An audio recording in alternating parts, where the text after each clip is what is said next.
Hello my beautiful watchers and welcome back to Lost in Adaptation, the show that's basically the personification of that one friend who has always read the book and won't shut up about it. I didn't think I'd be this emotional to be finally saying goodbye to this particular set of adaptations, but I guess Liam Neeson persona Jesus managed to work his way into my heart after all. Today we're looking at the Voyage of the Dawn Treader, the last of the books from the Chronicles of Narnia to be turned into a Hollywood film.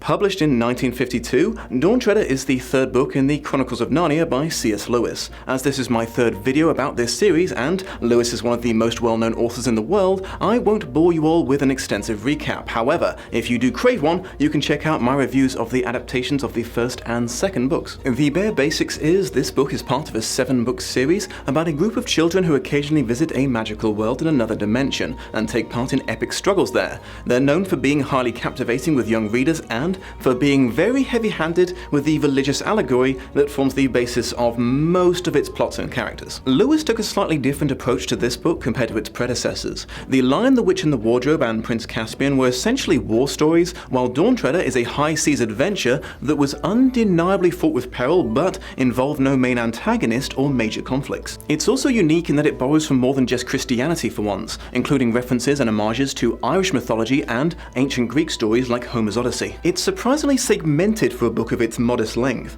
Every 2 to 3 chapters, the cast move to a completely new location and find new challenges to overcome, and there's almost zero connection between any of them. Each is discovered, overcome, and wrapped up neatly before they transition to the next. Fortunately, Lewis didn't repeat the odd writing choice he made in book 2, i.e. creating a story that super clearly revolved around one person, then completely sidelining him halfway through in favor of the first book's protagonists. This time, the Narnian characters get their share of the spotlight throughout. It had already been established that time travels differently in Narnia relative to Earth, but this was the first book to confirm that there is absolutely no consistency involved whatsoever. A year on Earth might be 1,000 in Narnia, or it might be 5 minutes. Why? Because fuck you, that's why it's Narnia. This is also the book in which Aslan officially drops the bombshell that he is not an allegory for Jesus, he is in fact the man himself, and the reason that these kids keep getting dragged into Narnia is to assist them in some sort of religious awakening. It's certainly not a total fall from grace for Lewis, but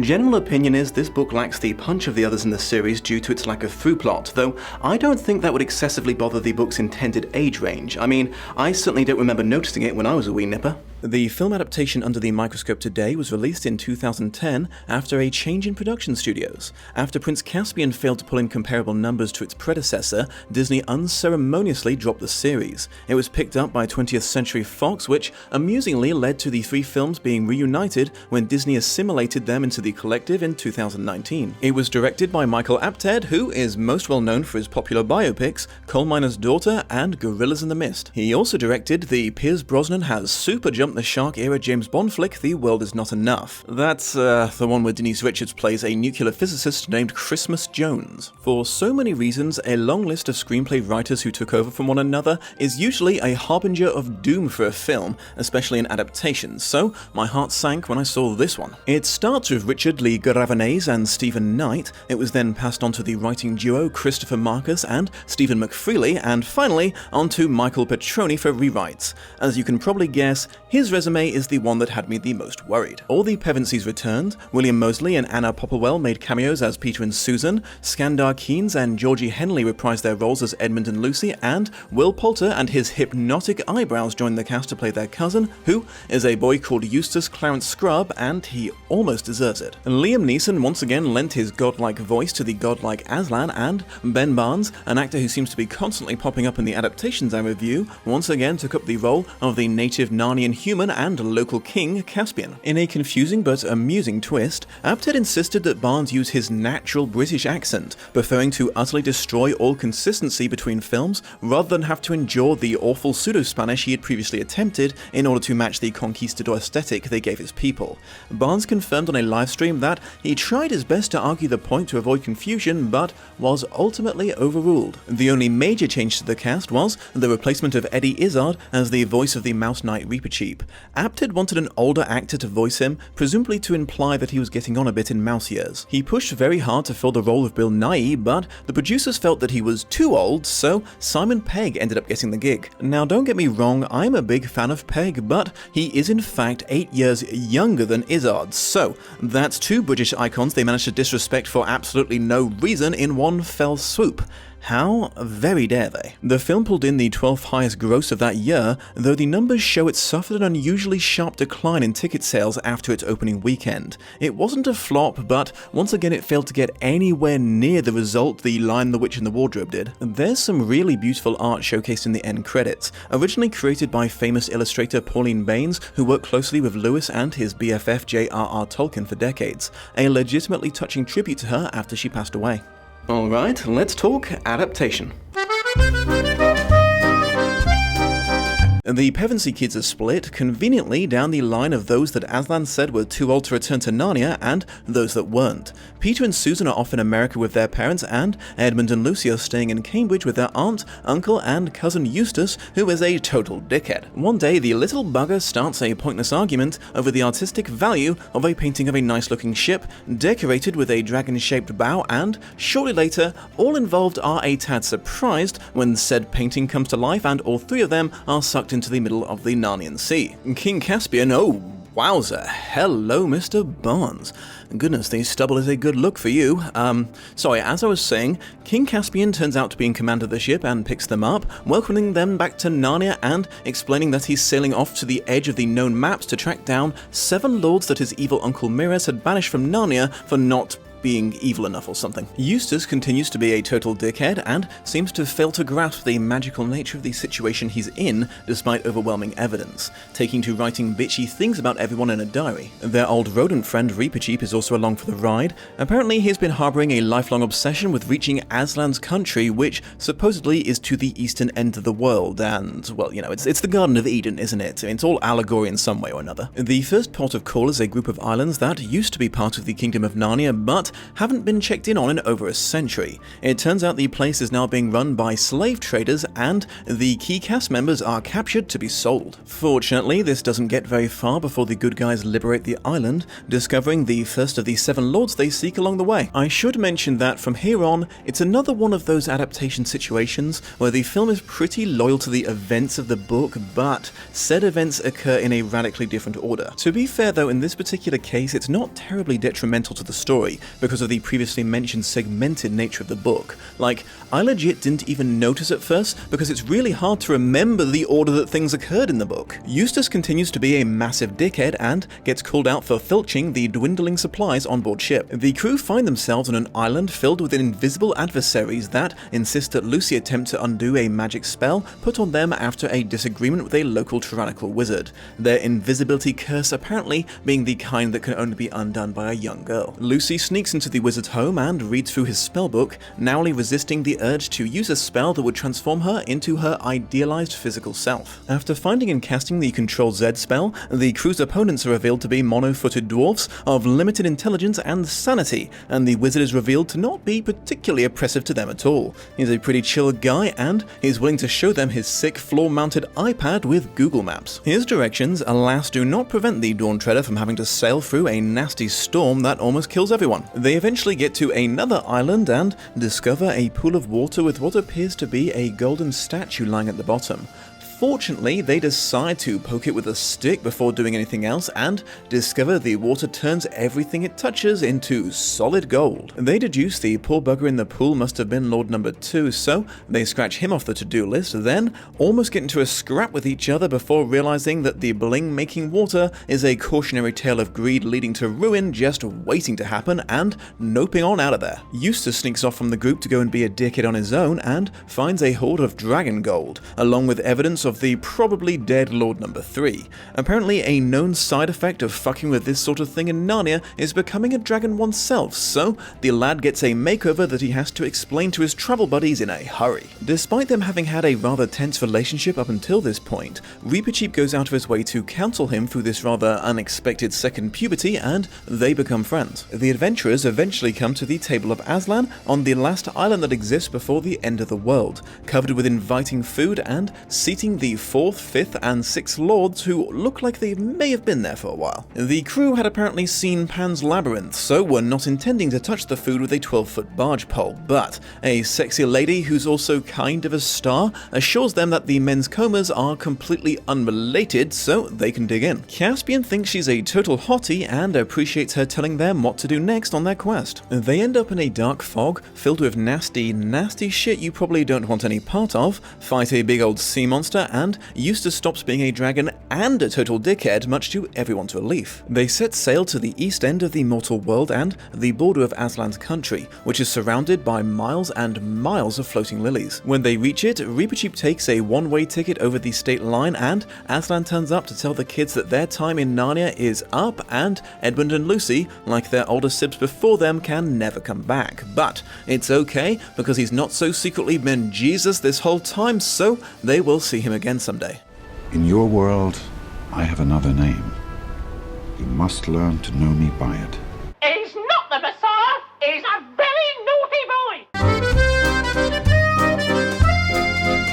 And there are some interesting specific changes that we'll discuss in just a moment, but first I want to talk about what I consider to be the two adaptation choices that are the root of all the significant ones. The first is their attempt to avoid the now much commented on disparate nature of the book's plot and introduce overarching things that bound events into a slightly more cohesive whole, one that involves at least one or two things having at least a tangential effect on anything else. Their primary method of doing this was with the introduction of a main villain, which involved them taking a relatively tiny part of the book and stretching it out as far as they can stretch it. One of the last places they visit on their quest is an island surrounded by an oppressive black mist. Everyone on this ship agrees that maybe they should just not, but Reepicheep calls them all chicken and insists they sail into it. They've barely been inside it 5 minutes when they hear a voice screaming for help and pick up an extremely traumatized old man, Lord Number 7, who explains they're right next to the shores of an island on which everyone's dreams come true. The crew initially thinks this sounds like a pretty neat idea, but it turns out he actually meant nightmares, so everyone freaks out and they row the fuck away immediately. It takes a while longer to get out than it took to get in, and they can all hear horrible sounds being made by each of their deepest, darkest fears right behind them, but they eventually break through to daylight. In the film, this mist stuff that was hiding the island is the villain. They turned it green, made it self-aware, and able to pop up all over the place. Its motivations are not subtle, it is evil and it wants to take over the world. It's basically a watered-down version of the Nothing from the Never-Ending Story. Almost every bad thing that happened in the book is now because of the mist. The 7 lords ended up spread out over the ocean because they were trying to find and stop the mist. The wizard made his one-footed subjects invisible to protect them from the mist. The spell that tempted Lucy was connected to the mist. The mist is what turned Eustace into a dragon, and the giant serpent they fought was created by the mist when it read their minds to see what would scare them the most. Do not let it know your fears, or it will become them! Oh no. Edmund, what did you just think of? It just popped in there. It's the Stay Puft Marshmallow Man. Accordingly, from its discovery onwards, everything the heroes do becomes about stopping it. However, because they wanted to stick to the original plot as much as possible, the way to defeat the mist turns out, very conveniently, to be doing what they were already doing anyway, finding the 7 Lords of Narnia. Except now, they each have a special sword, and when all 7 are laid on Aslan's table, that makes the evil go away, because... It does. Another thing that was done to link events was to extend Eustace's time as a dragon. It's a ridiculously short event in the book. He sleeps on their gold and becomes a dragon, starts being a bit more helpful, then Aslan turns up and makes him human again. He does basically nothing as a dragon. Film Dragon Eustace sticks around long enough for us to see Reepicheep riding him into battle and them taking on the sea serpent, and it was actually pretty fucking boss. BTW, I am glad they adjusted it so Aslan was just symbolically tearing off his dragon skin in the film.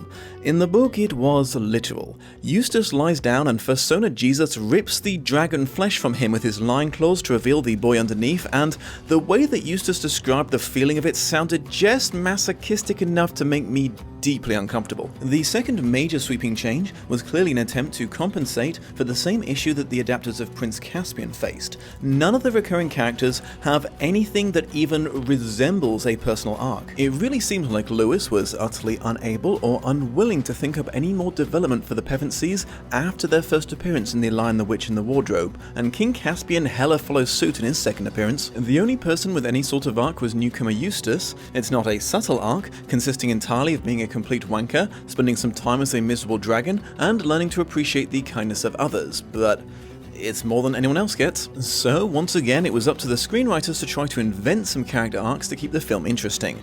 Alas, they weren't able to come up with anything as interesting as their predecessors, and the exploration of Peter's unique case of psychological damage resulting from essentially being King Arthur trapped in the body of an irrelevant schoolboy. No indeed, this time they just gave both Pevensies pretty bog-standard inferiority complexes to overcome, and quite frankly, both were handled really poorly with confusing results. For starters, it really seems like they couldn't decide if Edmund's issue was that he feels underappreciated and angry about always being in other people's shadows, or if it is he himself who has no faith in his own value. While on Earth at the start of the film, Edmund is indignant that he can't fight in the British Army because of his age, griping that he's already been involved in more battles than he can count in Narnia. This on its own comes off like a carbon copy of Peter's before-mentioned arc, but this angle never comes back, so I guess it was just supposed to be the first example of him feeling like no one treats him like he's worth anything. He then seems pretty butthurt when the captain of the Dawn Treader establishes that the chain of command begins and ends with Caspian. This comes back at the Gold Pool, where some sort of nasty enchantment prompts him to go on a rant about being sick of playing second fiddle to people like him and Peter. However, right after they meet, Caspian freely offers Edmund Peter's sword, and he initially refuses it, implying Caspian values him as a leader and warrior, but he doesn't feel like he's earned it. The completion of his arc seems to tie into that much better, as it revolves around him finally accepting the sword and using it to save the day. Now, I know feelings of personal doubt can lead to what appears to be conflicting behavior like that, so if one was feeling generous, one could assume that the writers included this aggressive defense of his rank and importance because he was projecting his own self-loathing onto others, but if that is the case, and it wasn't just contradictory writing, that's a pretty fucking complex to try to jam into a Narnia book, my dudes. I mean, come on! Okay, so in the book, there's this one moment when Lucy is reading the wizard's book and is sorely tempted to use a spell that would permanently apply the ultimate Snapchat filter on her and make her look like the hottest version of herself for life, but an illustration of Aslan pops up and glares at her for not being young and pure enough, so she takes the hint and moves on. Part of this trial of temptation involved the book showing her a vision of what the world would be like if she was a preteen supermodel, and it involved her being slightly pleased that Susan wasn't the center of attention anymore. So once again, the writers took this one tiny bit of the book and decided to make it Lucy's whole thing. Her entire arc is her wanting to be Susan, and I don't mean she just wants to look like her, she wants to literally be her. One of the ways they chose to convey this was a super awkward scene where this 15-year-old actress makes a pass at 29-year-old Ben Barnes, giving him the old hair flick while asking him if he's found a queen yet, then taking it really hard when he's utterly oblivious and cheerfully states that he's been unable to find anyone hot enough to replace her sister yet. The spellbook now shows her as Susan instead of an extreme version of herself, inclining her to take the page for later use, which results in an extended, sort of a cross between a vision and a dream sequence. I think it's caused by the green mist, but I'm not 100% sure, where she gets her wish of being Susan and realizes that if she was her sister, then there would be no Lucy, and that would be bad, so she learns that she should just be the best Lucy she can be, or something. Unfortunately, they confused the hell out of the conclusion for this too, because while she does end up stepping up and helping to save the day in battle, she does it using Susan's bow. The symbolism of using an older sibling's weapon almost made sense in Edmund's case, but here, I'm pretty sure not trying to be Susan anymore was the whole point, so her using her stuff seems like the opposite of that. Moving on to Dreamboat Caspian, his film arc appears to involve a combination of mild daddy issues and questioning if he's a good enough king. However, this is yet again handled in a way that leaves it confused and contradictory, because they stuck to the part at the beginning where he mentions that Narnia is super crazy thriving right now, so much so that no one questioned him taking some time off this trip and leaving Peter Trumpkin Dinklage in charge. If this lad is still insecure about his rule after bringing about years of unprecedented peace and prosperity to his nation,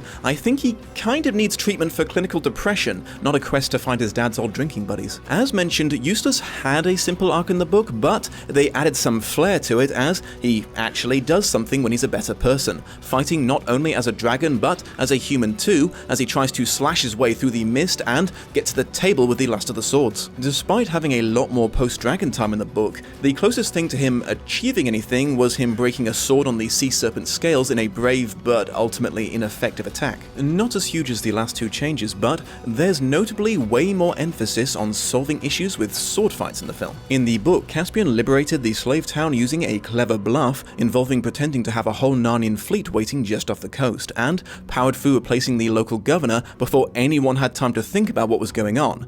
Now they just get rescued by the crew and battle all the bad guys into submission. There was also no way to physically harm the sea serpent that randomly showed up, but fortunately it was really stupid. When it tried to constrict the boat, they pushed its body off the deck and sailed away. The damn thing didn't notice, it just got confused that there was no wreckage. Now it's the final boss and everyone gets a chance to roll damage against it. Okay, on to the finer details at last. A nice touch in the film was the inclusion of non-human Narnians on the Dawn Treader. I guess Lewis just forgot about them. Now I am always super into seeing the Tilda Swinton version of the White Witch boss bitch, but the way they brought her back into this one was a little iffy. At one point, the Mist tries to fuck with everyone's heads by becoming someone significant to them, and she was the manifestation for Edmund. The thing is, they established in Prince Caspian that Edmund was super done with her shit and was the single least likely person to ever be frightened or tempted by her ever again.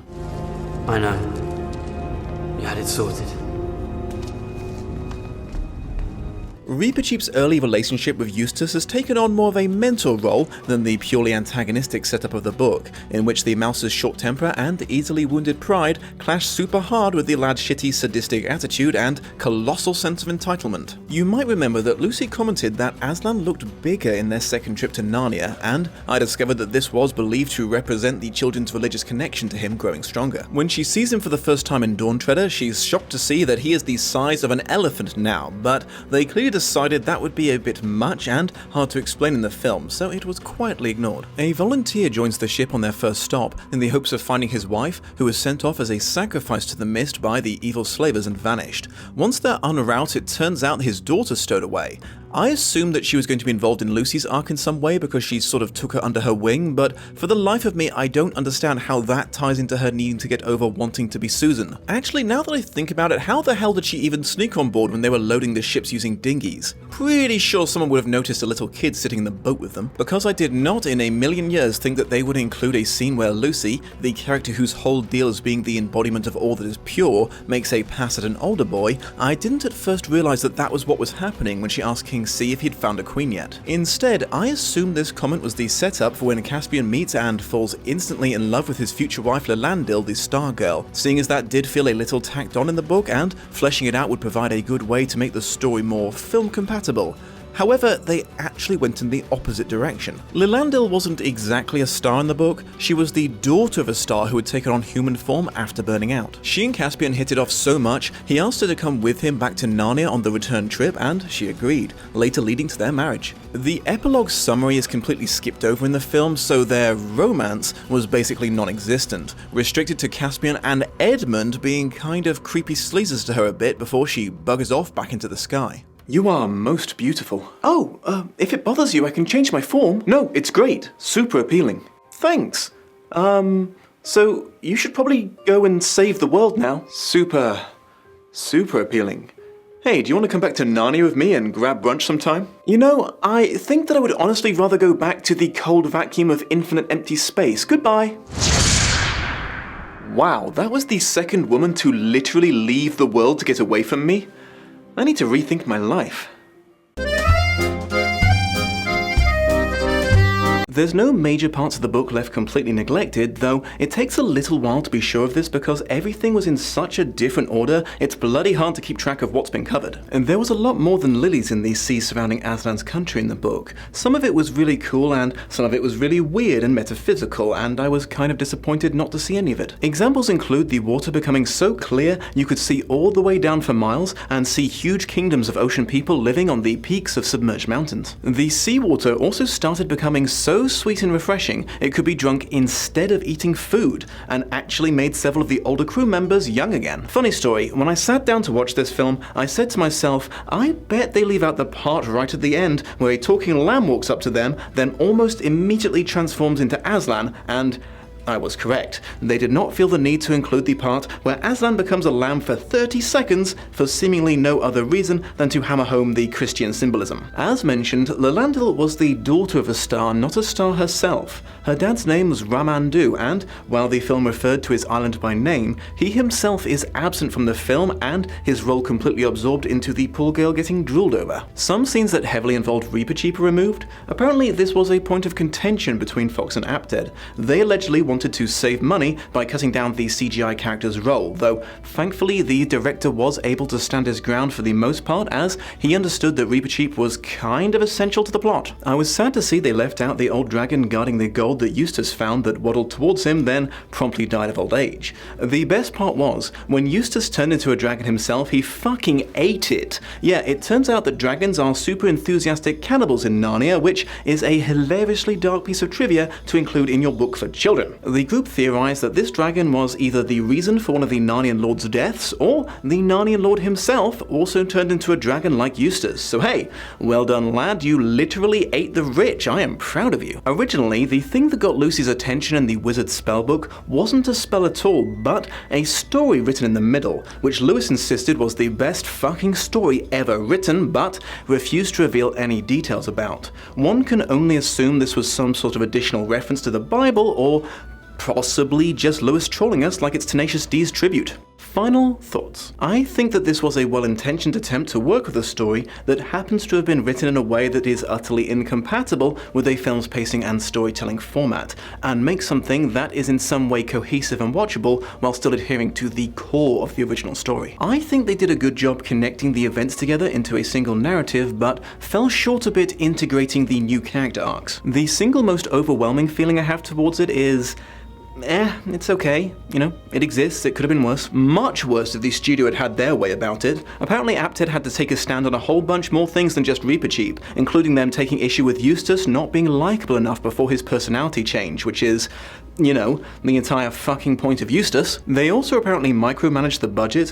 which was already a good chunk lighter than the previous films, way more than Apted was used to. It really does sound like Fox were not the people for this job, so I am now doubly mad that Disney dropped the series just because they made them a lot of money instead of a shit ton of money. While Dawn Treader's box office numbers would also have been a disappointment to anyone looking to make smash hit megabucks, they were enough to keep Fox willing to continue to make them. However, to play it safe, they intended to put The Silver Chair, the next book in the series, on hold and cover The Magician's Nephew next. That's the prequel that depicts the creation of Narnia and ended up being the second most popular book in the series, so I would say that was a pretty solid decision. Alas, due to internal disagreements and business politics between companies, the film rights were not renegotiated with the C.S. Lewis estate and expired before another film could be made, which is why this particular Chronicle of Narnia ends here.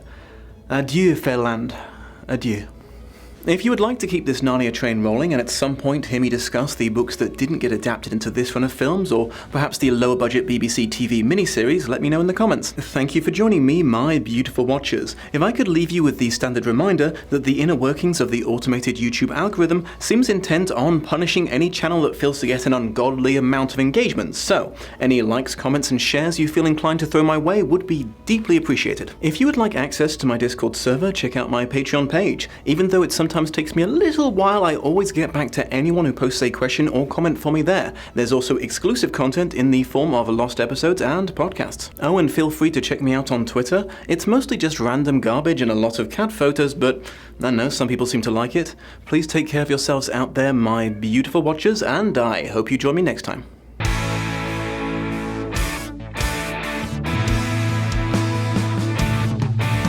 The King of Narnia declared we're headed toward the edge.